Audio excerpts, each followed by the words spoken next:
प्रिय बच्चों नमस्कार। हम कर रहे हैं परिशिष्ट गणित की वैकल्पिक विधियां। आइए पहला सवाल देख लेते हैं। सवाल है सूत्र एकाधिकैन पूर्वेण के प्रयोग से हल कीजिए। एकाधिकैन का मतलब होता है एक अधिक। तो इसको कैसे करते हैं?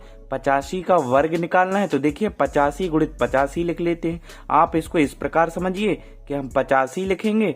85 में जो इकाई का अंक है एकाधिकैन में हम क्या करते हैं, इकाई के अंक का वर्ग कर देते हैं। तो 5 का वर्ग हो जाएगा 25 और एकाधिकैन करना है तो जो दहाई का अंक है उसका एक अधिक करके इसी में गुणा।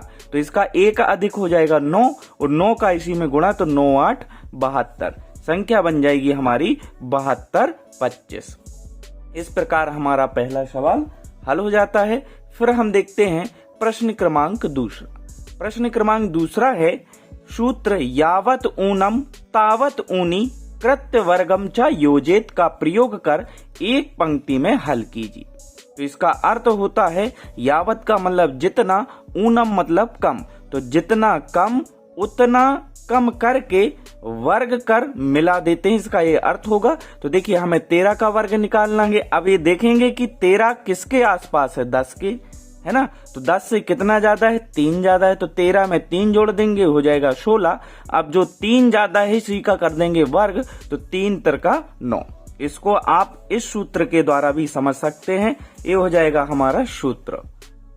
सूत्र है संख्या का वर्ग बराबर संख्या धन ऋण विचलन। विचलन धन कब लेते हैं, ऋण कब लेते हैं? जब आधार से संख्या अधिक हो तो धन और आधार से संख्या कम हो तो ऋण। फिर इसके पश्चात धन ऋण विचलन का वर्ग। इस प्रकार हमारा सवाल सॉल्व हो जाएगा। फिर देखते हैं प्रश्न क्रमांक 3। तो प्रश्न क्रमांक 3 में क्या करना है भैया? प्रश्न क्रमांक 3 में सूत्र एक न्यूनैन, वहां पर हमने पढ़ा था एकाधिकैन, यहां पढ़ रहे हैं एक न्यूनैन। एक न्यूनैन का मतलब होता है एक कम। तो देखिए इसको हल करने का सबसे अच्छा तरीका है, यहां पर हम 99 का वर्ग निकालना है तो क्या करेंगे, देखिए 99 लिखेंगे, ठीक है। 99 गुणित 99 यहां पर मैंने लिख दिया है। तो इसको करना क्या है, देखिए यहां पर हम रखेंगे 0, लास्ट में लिख देंगे 1, क्योंकि एक न्यूनैन विधि है। अब 99 में से 1 घटाएंगे कितना बचेगा, 98। तो इन दोनों को एक साथ लिख देंगे तो ये 99 का वर्ग हो जाएगा। इस प्रकार हमारा ये सवाल भी हल हो जाएगा। फिर हम चलते हैं प्रश्न क्रमांक 4 पर। तो प्रश्न क्रमांक 4 में 41 का वर्ग द्वंद्व योग विधि से ज्ञात कीजिए। तो देखिए द्वंद्व योग विधि कैसे करते हैं? सबसे पहले जो 41 है इसके हम अंक समूह बनाते हैं। अंक समूह कैसे? जैसे 4 से स्टार्ट करेंगे, 4, फिर 1 अंक हो गया, फिर 2 लेते हैं तो हो गया 41। अब देखिए सारे अंक समाप्त हो गए तो हम पीछे से लेना स्टार्ट करेंगे तो ये हो जाएगा 1, यहां पर लिख देंगे 1। जे बन गए हमारे अंक समूह। इसको आप थोड़ा यहां समझिए, ए का द्वंद्व योग होता है ए स्क्वायर। यदि ए बी का निकालना यानी कि 2 संख्याओं का निकालना है तो क्या करते हैं, ए और बी का आपस में गुणा और साथ में हम कर देते हैं 2 का गुणा। अब मान लीजिए यदि 3 का द्वंद्व योग निकालना तो क्या करते हैं, जो साइड वाली संख्या है ए और सी इनका आपस में गुणा।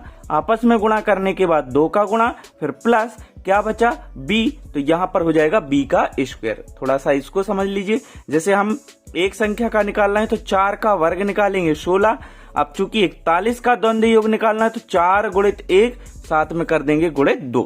इसके पश्चात जो 1 बचा तो एक संख्या का जो हम द्वंद्व योग निकालते हैं वो उसी का वर्ग होता है तो 1 का वर्ग हो जाएगा। 4 का वर्ग 16, 4 एकम 4, 4 दूनी 8 और 1 का वर्ग 1। इन संख्याओं को संयुक्त करके लिख देते हैं, ये हमारा उत्तर हो जाता है। चलते हैं प्रश्न क्रमांक 5वां देख लेते हैं। प्रश्न क्रमांक 5वां है कि 289 का वर्गमूल विलोकनम विधि से ज्ञात कीजिए। तो देखिए विलोकनम विधि से यदि आपको वर्गमूल निकालना है तो सबसे पहले आपको 1 से लेके 10 तक के वर्ग याद होने चाहिए। यदि आपको 1 से 10 तक के वर्ग याद हैं तो आप किसी भी संख्या का वर्गमूल आसानी से निकाल सकते हैं। अब चूंकि 289 का वर्गमूल निकालना है तो हम क्या करेंगे, 2 के जोड़े बना लेंगे। तो यहां से इसका जोड़ा ये हो गया, इसका ये हो गया। अब देखिए यहां पर इकाई का अंक क्या है, 9। तो हम देखेंगे कि यहां पर 9 किस किस के वर्ग में आता है। तो देखिए यहां पर 3 और इसके पश्चात 7। तो 3 और 7 हमने इसको लिख लिया। अब इसके पश्चात अगली संख्या देखते हैं, तो अगली संख्या क्या है 2। तो देखिए 2 कहां पर स्थित होगा, 2 होगा 1 और 4 के बीच में। तो जब 1 और 4 के बीच में स्थित होगा तो हमें इससे छोटी संख्या देखनी। तो इससे छोटा मान क्या हो जाएगा 1। 1 के सामने किसका, 1 के सामने कौन सा वर्ग है, 1 का वर्ग। तो यहां पर हम लिख देंगे 1। ठीक है, 1 लिख दिए तो वो संख्या हो जाएगी हमारी 13 या 17। अब 13 या 17 का चुनाव कैसे करेंगे, तो ध्यान दीजिए जो हमारा 1 है वो 2 से छोटा है या बड़ा। तो यहां पर जो 1 है वो छोटा है यानी कि 2 बड़ा है। 2 बड़ा है तो हम संख्या बड़ी लेंगे, तो इसका राइट आंसर आ जाएगा 17। यदि आपको समझ में नहीं आया तो कमेंट में बता दीजिएगा, मैं इसको पुनः लॉन्ग वीडियो के माध्यम से आपको समझा दूंगा। इसके पश्चात हमारा अगला प्रश्न है, यहां पर हमें 23 का घन निकालना है, वो भी इस सूत्र की सहायता से। तो देखिए कैसे निकालते हैं, इस सूत्र को थोड़ा सा दूसरे प्रकार से लिख लेते हैं। यहां पर ये सूत्र लिखा हुआ है। अब देखिए हमने लिख लिया a की घात 3 यानी कि 2 की घात 3। यहां पर a हो जाएगा और जो b का मान हो जाएगा 3। तो जहां जहां a है वहां वहां हम 2 रखेंगे, जहां जहां b है वहां वहां हम 3 रखेंगे। तो इस सूत्र में हम मान रख देते हैं। यहां पर ध्यान देना है कि जो हासिल आएगी, जैसे कि 3 की घात 3 यानी कि 27, तो 27 का 7 लेंगे, जो 2 है वो हासिल के रूप में आगे आ जाता है। जब इसको हम सॉल्व करेंगे तो उसमें 2 जोड़ देंगे, जितना भी आएगा उसका इकाई का अंक यहां लिखेंगे और जो दहाई का अंक है वो आगे चला जाएगा। तो इस प्रोसेस को जब आप ध्यान पूर्वक करेंगे तो इसका जो उत्तर निकल के आएगा वो आ जाएगा हमारा 12,167। ये इसका उत्तर हो जाएगा हमारा। अब हमें यहां पर 345 का वर्ग द्वंद्व योग विधि से ज्ञात करना है। तो द्वंद्व योग विधि का भी मैंने तरीका बताया था। यहाँ पर 3 अंक हैं, तो पहले इसके हम अंक समूह बनाएंगे। तो पहले क्या बनेगा 3, फिर 2 ले लेंगे तो 34 बनेगा। फिर अगला क्या बनेगा 3, 4, 5 यानी कि 345। अब 345 पूरा हो गया तो अब क्या करेंगे हम, इसके पश्चात हमारा बनेगा अगला 45 और फिर लास्ट का बनेगा 5। इस प्रकार से इसके समूह बन गए। आप यहां पर 1 का द्वंद्व योग a², 2 का क्या करते हैं इन दोनों का गुणा और साथ में 2 का गुणा, 3 के लिए क्या करते हैं इसका और अंत वाले का गुणा, है ना, फिर प्लस करके वाले का वर्ग कर देते हैं। फिर इसके पश्चात 45 का 2 अंकों वाला, तो 4 गुणित 5 गुणित 2 आ जाएगा और 1 का हम हमेशा जो 5 का निकालेंगे वो 5 का वर्ग हो जाएगा। यहां पर भी हम क्या करेंगे, जो जैसे 5 का वर्ग 25 है तो केवल 5 लिखेंगे, जो 2 बचा वो हासिल के रूप में आगे चला जाएगा। जब इसको सॉल्व करेंगे उसमें 2 जोड़ेंगे, 2 जोड़ने के बाद जितना भी आए तो उसका इकाई का अंक यहाँ लिखेंगे, यदि हासिल बचती है तो उसको आगे भेज देंगे। जब आप इसको इस प्रकार सॉल्व करोगे उत्तर इस प्रकार से हमें प्राप्त हो जाएगा। चलिए नेक्स्ट प्रश्न देख लेते हैं। 8वां प्रश्न है कि विलोकनम से 2197 का घनमूल ज्ञात कीजिए। तो विलोकनम के लिए मैंने पहले बताया था कि वहां पर हमने वर्ग निकाले थे, यहां पर घन निकालेंगे। तो घन निकालने के लिए 1 से लेके आपको 10 तक के घन याद होने चाहिए।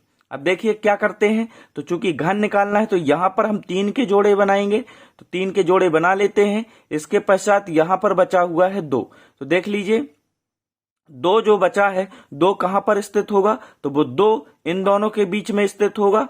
तो छोटा मान लेते हैं, छोटा मान के सामने किसका घन है 1 का घन, तो इकाई का अंक आ जाएगा 1। इसके पश्चात बिल्कुल सरल तरीका है, इसके लास्ट का अंक कितना है 7। तो इस सारणी में देखिए 7 किस वाले हम यहां पे लिख देंगे, तो ये हो जाएगा हमारा 13 का घनमूल। प्रश्न क्रमांक 9 देख लेते हैं। प्रश्न क्रमांक 9 में हमें 2 बहुपद दिए गए हैं, इनका आपस में हमें गुणा ऊर्ध्वतिर्यक विधि द्वारा करना है। तो इसके लिए क्या करते हैं, अपन पहले समीकरण को लिख लेते हैं, दूसरे को लिख लेते हैं। अब गुणा कैसे करते हैं तो ध्यानपूर्वक देखिए। पहले इन दोनों का गुणा कर लेते हैं, तो 3 का गुणा 1 में करेंगे, क्या आएगा 3। फिर दूसरा जो चरण चलेगा वो चलेगा इसका इसके साथ और इसका इसके साथ, जो भी आता है उनको जोड़ देते हैं। जैसे 5 का गुणा एक में करेंगे तो 5x आएगा, 3 का गुणा 3x में करेंगे तो 9x आएगा। तो 5x और 9x कितना हो जाएगा हमारा, यहाँ हो जाएगा 14x। इसके पश्चात करना क्या है, इसके पश्चात इन्हीं का गुणा इनके साथ करना है, वो भी तिर्यक। तो इसका गुणा यहाँ पे होगा और इसका गुणा यहाँ पे होगा, जो भी आएगा उनको हम जोड़ देंगे। फिर इसके पश्चात ये पूरा चरण हो गया। इसके बाद क्या करते, इसको छोड़ देते, फिर इसका गुणा इसके साथ और इसका गुणा इसके साथ, जो भी आए उसको जोड़ के इधर लिख देंगे। फिर करना क्या है, फिर लास्ट में जो पद बचेगा इसका इसके साथ गुणा कर देना है, उसको यहां पर लिख देते हैं। इस प्रकार हमारा उत्तर प्राप्त हो जाता है। आइए देख लेते हैं अगला प्रश्न। तो यहाँ पर अगले प्रश्न को हमें निखिलम सूत्र से इसको हल। निखिलम सूत्र बिल्कुल सरल है। सबसे पहले हम क्या करते हैं, संख्या लिखते हैं, फिर इस संख्या का विचलन देखते हैं आधार के साथ। तो इसका जो विचलन है, आधार है 1000, 1000 से कितनी कम है, 4 कम। तो देखिए यहाँ पर 2 गुणित विचलन, फिर 3 गुणित विचलन का वर्ग, फिर विचलन का घन, इस प्रकार ये सूत्र होता है। तो यहाँ पर हम मान रखेंगे। मान रखने के पश्चात चूंकि ये ऋणात्मक आ रहा है, ऋणात्मक आने पर हम क्या करते हैं, इसकी जगह 0 0 लिख के उतने से हम इसको घटा देते, यानी कि जो संख्या आएगी उसमें से इसको घटा देते हैं। तो जो भी आंसर निकल के आता है वही हमारा इसका घन हो जाता है। तो यहाँ पर मैंने सूत्र भी लिख दिया है। आप चाहें तो इस सूत्र को याद करके इसको सॉल्व कर सकते हैं। वीडियो कैसा लगा, अच्छा लगा हो तो कमेंट में जरूर बताएं। वीडियो को लाइक जरूर करें। धन्यवाद।